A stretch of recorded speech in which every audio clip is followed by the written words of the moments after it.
एक नहीं, दो नहीं, तीन नहीं, बल्कि कई बड़े राज्यों में मुख्यमंत्री बदलने का प्लान बना रही है बीजेपी।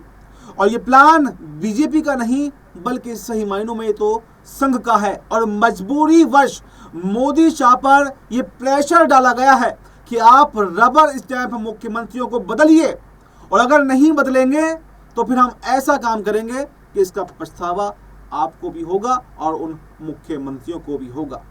यानी संघ ने सीधे सीधे तौर पर एक बार फिर से मोदी और शाह को चेता दिया है कि आपकी मनमानी नहीं चलेगी। जो आपने रबर स्टैंप मुख्यमंत्री बनाए, जो आप दिल्ली से कई राज्यों की सरकारें चला रहे हैं, ये अब तो नहीं चलने वाला है। और अगर ऐसा ही चलता रहा तो फिर हम बीजेपी से दूरी बना लेंगे। और ये टकराव पहली बार नहीं है, काफी समय से लगातार मोदी शाह और मोहन भागवत के बीच में टकराव देखने को मिल रहा है।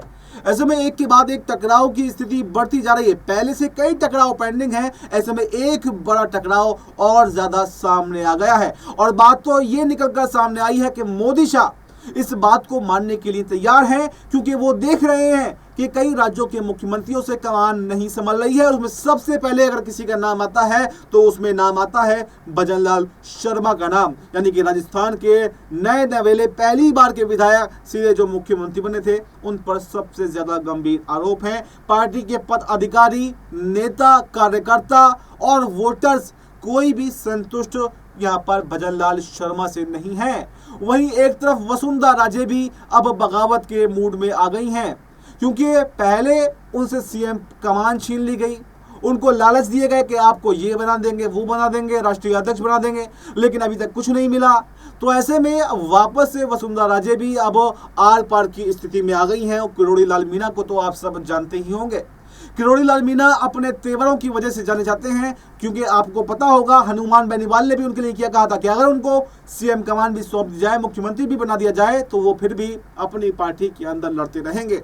और सबसे ज्यादा अगर कहें तो भजनलाल शर्मा के लिए मुश्किलें किरोड़ी लाल मीणा ने ही खड़ी की हैं। और राजस्थान के अंदर सीटों का डिफरेंस कांग्रेस और बीजेपी में बहुत ज्यादा है भी नहीं। अगर 10-15 विधायक इधर से उधर हो गए, यानी कि कांग्रेस में आ गए बीजेपी छोड़कर, तो कहीं ना कहीं सत्ता परिवर्तन होता हुआ दिखाई देगा। एक तरफ जहां सचिन पायलट और अशोक गहलोत एक मंच पर आ गए हैं, जो गुटबाजी खत्म हो गई है, उसका भी सीधा सीधा असर, सीधा सीधा डर अगर कहें तो अब मोदी शाह को बैठ गया है। क्योंकि राजस्थान के अंदर कांग्रेस मजबूत हुई है, और ये बात मोदी शाह अच्छे से जानते हैं कि गुटबाजी की वजह से ही कांग्रेस को हार का सामना करना पड़ा था, वरना बीजेपी की सरकार राजस्थान में आने वाली नहीं थी। तमाम एग्जिट पोल फेल हो गए।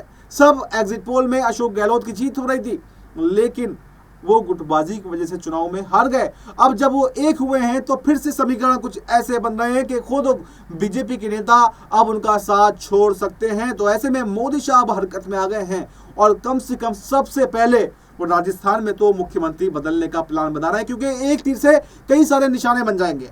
निशाने ये बन जाएंगे, एक तरफ जो वसुंधरा राजे बगावत के मूड में आ गई हैं, अगर वो साथ छोड़ देती है, सरकार गिर जाएगी, तो कहीं ना कहीं उनको संतुष्टि मिल जाएगी अगर उनको सीएम कमान सौंप दी जाती है। और रही बात किरोड़ी लाल मीणा की, तो किरोड़ी लाल मीणा भी शांत हो जाएंगे अगर उनको डिप्टी सीएम भी बना दिया जाए। क्योंकि किरोड़ी लाल मीणा ने क्या कहा था कि नए नए नेताओं को पर्ची से सीएम बना दिया जाता है और हमें मौका नहीं मिलता। और वसुंधरा राजे से करीबी रिश्ते उनके रहे हैं, हालांकि पहले विरोधी भी थे, लेकिन अभी सब कुछ नॉर्मल है। तो कहीं ना कहीं भजनलाल शर्मा से ज्यादा संतुष्टि वो वसुंधरा राजे की सरकार में महसूस करेंगे, और ऊपर से को जो पार्टी के नेता पदाधिकारी हैं वो भी संतुष्ट हो जाएंगे। यानी कि सबसे मोटे मोटे तौर पर तो वसुंधरा राजे और किरोड़ी लाल मीणा ही सरकार के नाक में दम करे हुए हैं। अगर ये दोनों नेता संतुष्ट हो गए तो पूरी पार्टी को संभालना फिर आसान काम है। तो क्या मोदी और शाह अब इस फॉर्मूले पर चलेंगे, और क्या भजनलाल शर्मा की छुट्टी करके वसुंधरा राजे को वापस कमान सौंपेंगे, और सौंपेंगे या फिर नहीं, क्योंकि उन्होंने ही यहाँ पर बड़ी उत्सुकता के साथ में यहाँ पर भजनलाल शर्मा को जो है वो कमान सौंपी थी। और अगर उनका ये फैसला पलटता है तो कहीं ना कहीं उनकी ये हार है, उनकी कहीं ना कहीं ये रणनीतिक भूल है, और रणनीतिक भूल को सुधारने का एक मौका जरूर संघ ने दिया है। और अगर अभी भी वो इसको नहीं सुधारते हैं तो फिर संघ भी कोई एक्शन यहाँ पर ले सकता है।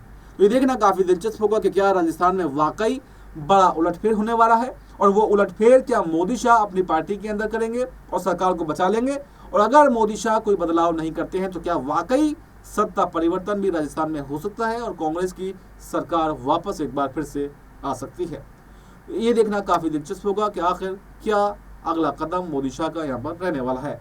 इस रिपोर्ट में फिलहाल इतना ही। इस रिपोर्ट पर आपकी क्या राय है, आपकी जो भी राय हो कमेंट बॉक्स में जरूर दें और फिलहाल हमें दीजिए इजाजत। नमस्कार।